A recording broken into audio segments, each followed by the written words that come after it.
So let's talk about the content browsers. There are several types of or categories of things you could bring into into your scene from the content browser.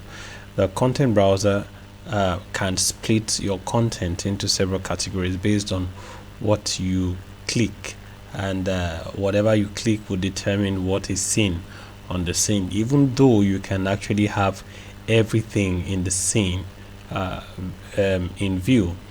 Sometimes you just want to streamline what you want to see, if it's character or so. Now, beside the content browser, you have your scene browser, where whatever you have imported into the scene will be added. So you will see all of them listed there. So back to the content browser, there are several type of things you can import. You can see all here, which gives you a view of everything within the scene.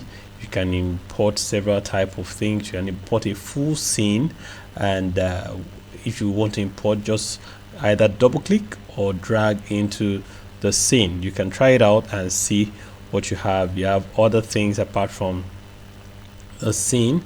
You can import characters. All right, and you can go into the character mode. Let's scroll down to this character and drag it in, and as soon as you drag it in, it's going to appear in your scene depending on the speed of your system. So once it appears on your scene, you can manipulate your characters. You can actually add quite a lot of things to the character. You can add motion, you can add animation, you can add, for instance, you can actually even add some other props.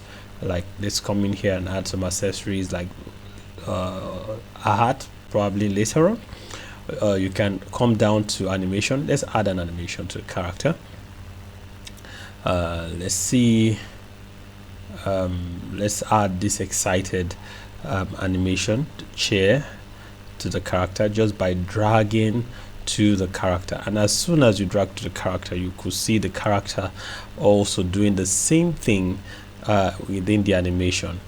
Okay, and Cartoon Animator 4 is quite interesting because it is going to make your character to do the same thing that is within the animation content browser. You can stop it and play it back again to see how the character does the same thing. Now I can actually stop and let's drag it to where the animation ends. I think it's here, and add another animation to the animation we have. So you can add multiple animation to the same character, multiple animation. So let's drag this guy, all right, and drag it to the character, and it's going to add up to initial one. So that means you are having two animation on one character. So stop it and let's go back again to see. So we have the excited chair animation, and once that animation is done, it's now going to go to the complain one, the anger one. So you could see how we're able to merge two animation on one character. You can actually still further add more animation to it as much as you want. In subsequent videos, we will be looking at how to manipulate animation on the timeline.